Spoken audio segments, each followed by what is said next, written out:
est préoccupant davantage dans cette situation, c'est d'abord le fait d'enlever des journalistes en pleine circulation. Si l'autorité estime que les journalistes ont commis des infractions et que l'autorité porte plainte devant la police judiciaire, il y a des procédures d'interpellation de tout individu. Une convocation est dûment adressée à l'individu qui doit répondre. Si l'individu ne répond pas, on utilise ensuite la force publique pour le contraindre.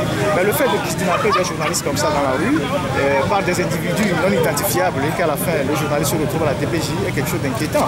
À supposer que ceux qui l'ont kidnappé sont d'un autre réseau et qu'on ne le retrouve pas. Donc c'est ça qui est aujourd'hui inquiétant. Et au-delà de tout ça, c'est le délit qu'on veut faire porter aujourd'hui aux gens. Parce que hier on fermait les radios et puis après on a coupé les sites internet.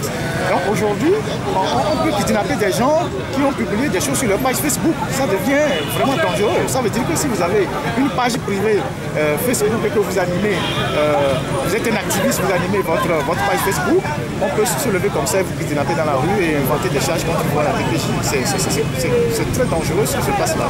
Et c'est d'ailleurs pourquoi aujourd'hui nous attirons l'attention de tous les confrères pour que les gens comprennent que nous sommes en train de prendre une dérive très grave et que nous devons tous nous réveiller pour que ces genres de choses ne se passent pas. Il ne s'agit pas de la personne de Bonero. On peut toujours être d'accord avec un confrère, ne pas être d'accord avec lui, on peut être d'accord avec Ferdinand, ne pas être d'accord avec lui, mais il s'agit des menaces qui pèsent sur la corporation. Tout à l'heure, en arrivant ici, il y a un confrère qui a été enlevé.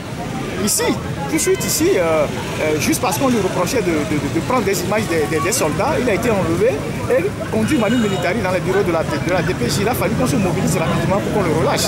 Donc, vous voyez que la menace est partout, elle peut tomber sur n'importe qui. Donc, nous sommes là justement pour dénoncer tout ça et dire à nos autorités que lorsqu'on a les lois de la République, les autorités sont les premières personnes à respecter les lois de la République. Il y a le code de la presse qui prévoit les procédures d'interpellation des journalistes lorsque ces journalistes sont en conflit avec la loi.